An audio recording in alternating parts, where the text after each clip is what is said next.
নামাজ না পড়ায় সবচেয়ে বেশি জাহান্নামে নেয় না, রোজা না রাখায় সবচেয়ে বেশি জাহান্নামে নেয় না, ওয়াজ মাহফিলে না আসায় সবচেয়ে বেশি জাহান্নামে নেয় না, দান সাদেকা না করায় সবচেয়ে বেশি জাহান্নামে নেয় না, কোরআন তেলাওয়াত না করায় সবচেয়ে বেশি জাহান্নামে নেয় না।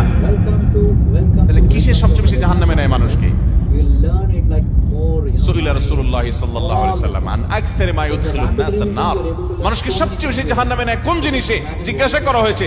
নবীজি বলেছেন দুই জিনিসে, আল ফামু ওয়াল ফারাজ, মানুষের জিহ্বা, মুখ এবং লজ্জাস্থান, এই দুইটা অঙ্গ মানুষকে সবচেয়ে বেশি জাহান্নামে নিয়ে যায়। সবচেয়ে বেশি জাহান্নামে নিবে এই দুইটা অঙ্গ। নামাজ পড়ে, দাঁড়িয়েও আছে, কিন্তু ফেসবুকে তলে তলে জেনা করে, চ্যাট করে, এটা তো জেনা। মানে সে কারোর প্রতি আসক্ত, হারাম রিলেশন হয়ে গেছে, এটা মহামারীর আকার ধারণ করে। সবচেয়ে বেশি মানুষ জাহান্নামে যাবে এই পাপের কারণে, অপরাধের কারণে।